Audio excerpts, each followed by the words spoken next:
Hi, Hunter, it's Mama. I'm going to read you The Mitten. It was the coldest day of winter, and a little boy was trudging through the forest gathering firewood for his grandmother.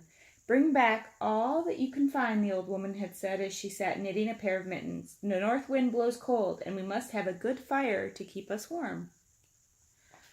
All morning the boy worked picking up sticks until his sled was well loaded. Then a very strange thing happened. Just as he picked up his last stick, he dropped one of his mittens in the snow. Now, how a boy could do this on the coldest day of winter, I'll never know. But that's the way my grandfather tells the story. Off he went with his load of wool, and the mitten was left lying in the snowdrift. As soon as he was out of sight, a little mouse came scurrying through the woods. She was very cold, and when she spied the little boy's mitten with its feathery fur cuff, she popped right in to get warm. It was just the right size for a tiny mouse. Presently, a green frog came hip-hopping over the snow. "Anybody home?" she asked when she saw the mitten. "Only me," said the mouse, "and come in quickly, before you freeze." They had no sooner settled themselves snugly in the red wool lining when an owl flew down. "May I join you in that lovely mitten?" he asked. "If you mind your manners," replied the mouse, for owls always made her nervous. "And don't wiggle around too much," added the frog, "because it's a bit tight in here." It wasn't too long before a rabbit came down the forest path. "Is there room for me in that nice warm mitten?" said the rabbit.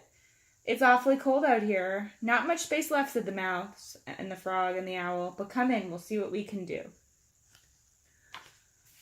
Even before the rabbit had gotten herself tucked in, a fox trotted up to the mitten, and after a good deal of trouble she got herself in along with the others. The mouse was beginning to think maybe she shouldn't have been so generous, but with the bitter wind outside, what could she do?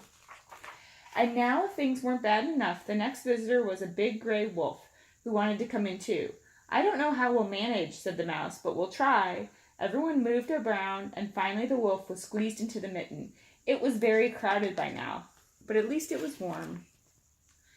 Things had just gotten arranged nicely when the animals heard a great snorting. It was a wild boar, and he was very anxious to get in out of the wind. "Oh dear," cried the mouse, for the mitten was already begun to stretch inside a little. "We just don't have any more room." "I'll be very careful," said the boar. With that he squished himself into the mitten, along with the mouse and the frog and the owl, the rabbit, the fox, and the wolf. I know this because my grandfather told me so. But worse was yet to come, for who should appear now but a bear? He was very big and very cold. "No room, no room," cried the animals, before the bear had a chance to speak. "Nonsense," said the bear. "There's always room for one more." And without so much as a please or thank you, he began crawling into the mitten. He put his paw in first, and the mitten creaked and groaned. He put his other paw in, and one of the seams popped. He took a big breath and pushed himself in. Now, while this was going on, along came a little black cricket. She was very old, and her creaky legs ached with the cold. When she saw the mitten, she said to herself, "Now that looks just like a nice warm place. I'll just hop over and see if I can squeeze in too." But that was all that was needed to finish off the poor old mitten. The cricket had no more to put her first scratchy foot inside when with a rip and a snap the stitches came apart and the old leather cracked. The soft red lining split in half, popping all the animals into the snow.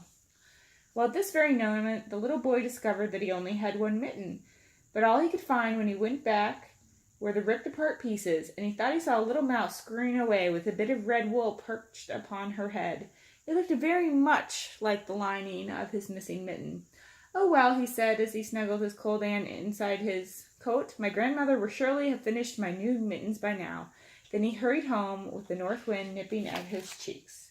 And when my grandfather says he never knew what really happened to his mittens. I love you, Hunter.